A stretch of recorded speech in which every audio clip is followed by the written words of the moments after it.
Sorry for the interruption again. Offer plus acceptance is equal to promise. Promise is the basis on which a contract is framed. On which contract is drafted. Okay? Based on this promise only, whether we decide, this is the basis. Okay? Based on this only we decide whether there has been part performance or whole performance.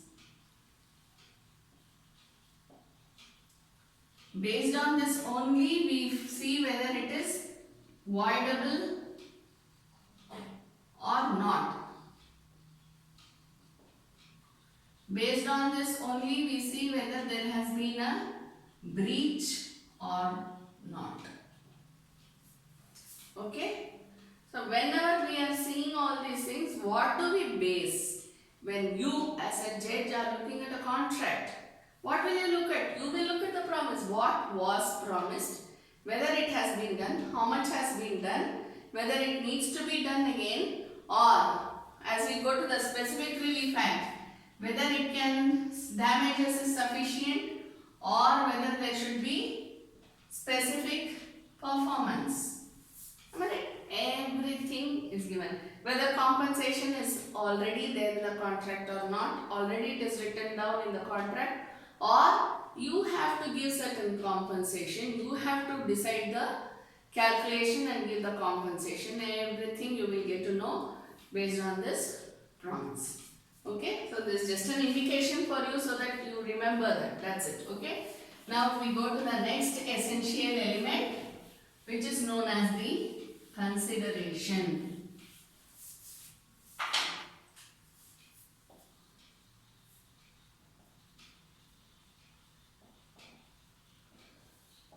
What is consideration?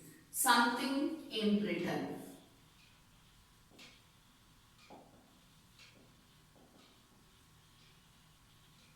What is this something?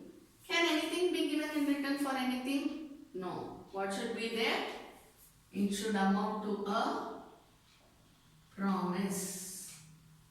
Something should be given in return. If I am giving you this pen, we will take the same example since we have been taking up this example on and off. This pen, if I am going to give you this pen, that is the consideration that I as an offerer is giving to you. What's the consideration offerer is giving to offeree? Pen. What's the consideration that the offerer is giving to offeree? Offeree is giving to the offerer? Pen notice. Correct? So, it should be mutual. When we were looking at offer, what we said? Offer moves from the offerer to offeree. Acceptance moves from offeree to offerer. Offerer to offeree is offer. Offeree to offerer is acceptance.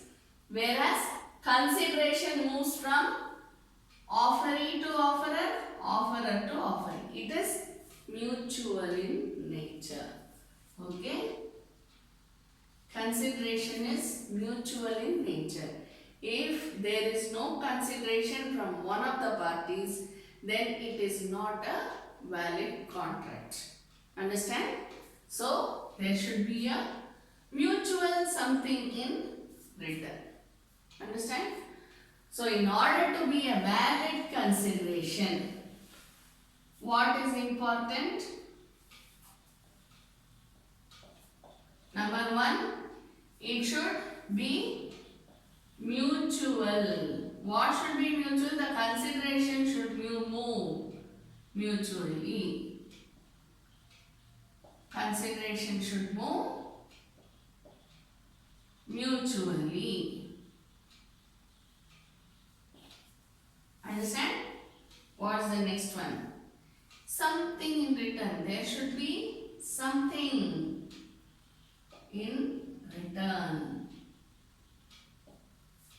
When I say this pen is 10 rupees, who is the first one to give the consideration? You.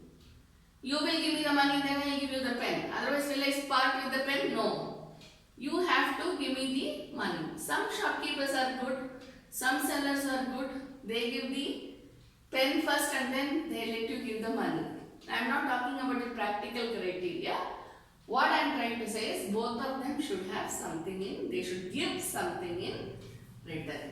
Okay? Third one. What should that something be? How should it be? How should that something be? It should be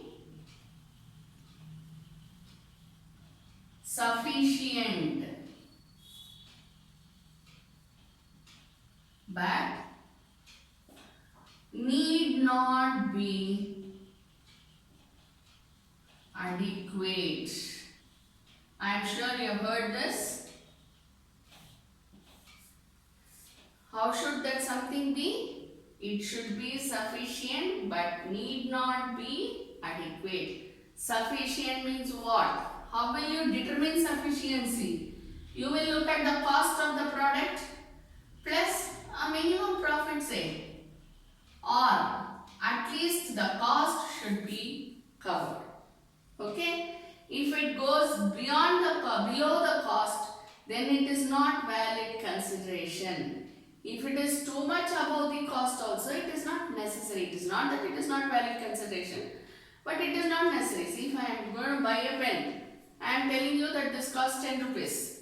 Probably the cost for making this pen out of plastic, pouring ink in it, keeping the sponge over here, everything has cost me around 7 rupees. Probably. And 3 rupees I keep as a profit and say, this is for 10 rupees. Suppose you are not ready to give me the 10 rupees. You say, no, the entire cost of it comes around 7.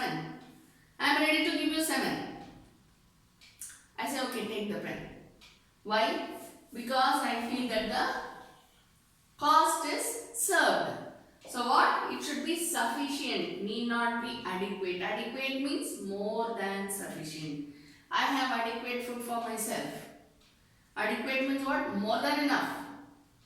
But what is sufficient? Exactly how much ever is needed. Okay? So same way, when you are saying there should be something in return, it should be sufficient but need not be adequate. This is valid consideration. For valid consideration, it should be mutual. There should be something in return. How should that something be returned? It should be sufficient and need not be adequate. When we say mutual over here, what are we meaning? Offerer and offering. Again, you should take into consideration the bracket. If it is contract is between a company and an individual, say, will the company by itself come and do anything? No. But the agents of the company will be the ones who are performing the contract. That would suffice to be a valid consideration. Understand? So we should always keep this bracket in mind and fill in the blanks. Okay? Now, see, why I am telling you this is, let me just give you an example.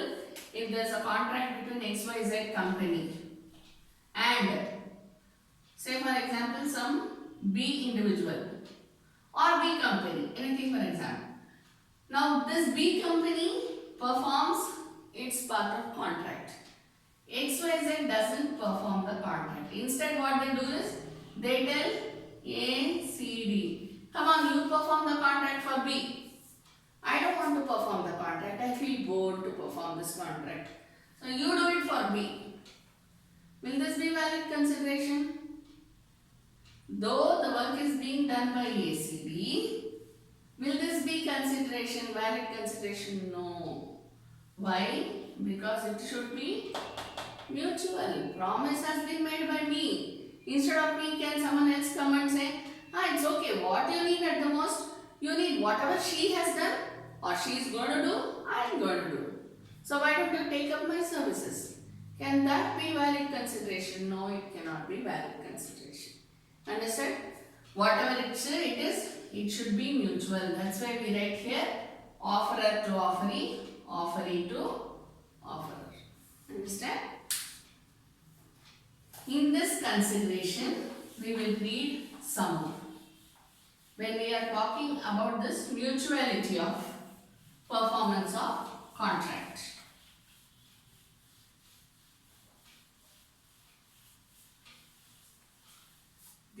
mutual performance of contract, mutual performance of the consideration.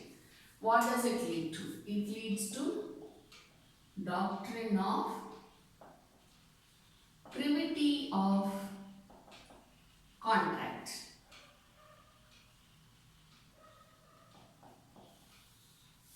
What do you mean by doctrine of privity of contract?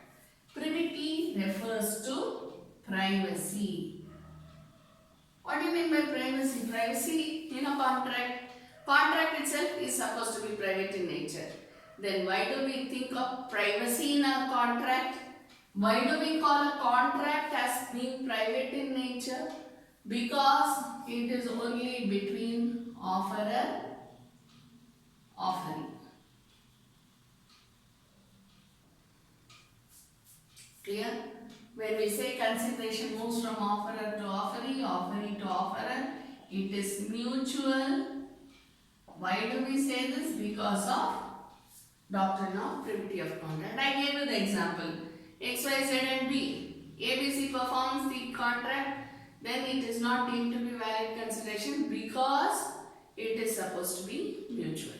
Now, who are all the people who can get over this privacy and then come?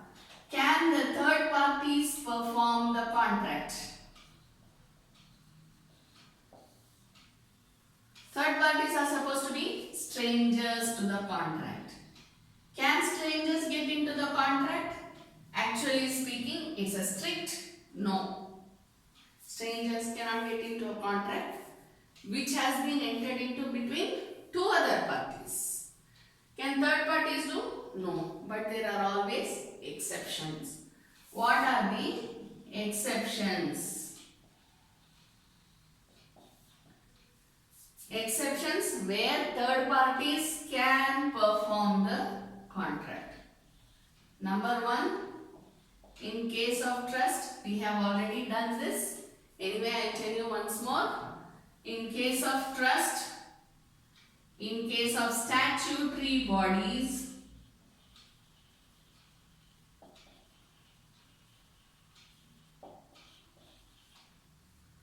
in case of finder of goods,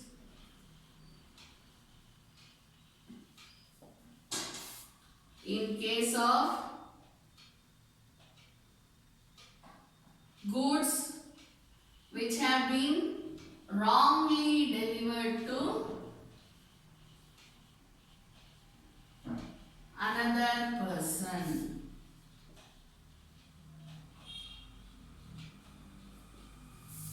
Number 5, goods which have been fraudulently delivered to another party. Clear? Now when we are saying this, when we talk about trust, obviously our mind goes to the beneficiaries. I have already explained this in the other session. You can just go through it again. But anyway, for convenience sake, I will just give you a recap. Even though beneficiaries are not part of the consideration. Am I right? Here we say something in return. Contract should be performed for there should be something in return. But when we are talking about trust, do the beneficiaries of the trust do anything? They don't. Do the nominees do anything? No. We have already spoken about all these situations. But still they have a right to sue. Right? So when we are talking about trust, it is beneficiaries. For any other thing, it is nominees. So do they have the right to sue? Yes, they have the right to sue. Why? Because they have interest. Okay? So even though they do not have anything to say that, yeah, I have given consideration to the trust. I have given consideration to the insurance people by way of paying the premiums. Not so. Am I right? So any nominees or beneficiaries, they are third parties to the contract. But still they have a right to sue in the absence of consideration because they come under the exceptions to the doctrine of privity of contract. What we call as quasi-contract. Okay? But here basically it is only the right to sue that we speak of. It is not for performance in majority of the cases. Okay. Then next when we say statutory bodies. Statutory bodies, we do not have an express contract with statutory bodies. Say for example, do we have a express contract or an implied contract with the municipal corporations? No, but still they do so much for us. Do we have a contract with the government? No, but as a government, it is their basic duty to do their duty towards citizens, right? And it is our duty to pay tax to them. Though we don't have a contract between ourselves. I don't have a contract with the government saying that I will pay tax to you every month. Every year. Do I have a contract? I don't have a contract, but still I pay tax every year. So do you. So, statutory bodies come under the exceptions to doctrine of privity of contract. So, statutory bodies, when we say, we can take the example of court of law. If there is any dispute in the contract between two parties, we approach the court and the court decides for us. Okay? So, even though the court is not part of the contract, it gets involved in the contract in some way. Why? Because of the exceptions to doctrine of privity of contract. Then we go to finder of goods. I have already told. Finder of goods, the one who finds the goods which has been abandoned or which has been left. No idea whose it is, what it is, but still it is the duty of the finder of goods to return the goods either to one party or the other of the contract, or at least to inform the statutory authority, that is the police station. Okay? Then finder of goods we will come to a little later when we are looking at performance. Again we will come to finder of goods. Okay, then we will look at the performance of the finder of goods, what award he can get, when he can get the award. All that we will do when we are doing the performance part. Goods wrongly delivered to another party. Note the term wrongly delivered. You watch movies. What happens? More often than not, what do they show? The number 6 in the movie turns and it becomes door number 9. This is the most common thing which they show in TV. Right? I mean in movies. So that is wrongly delivered to another party.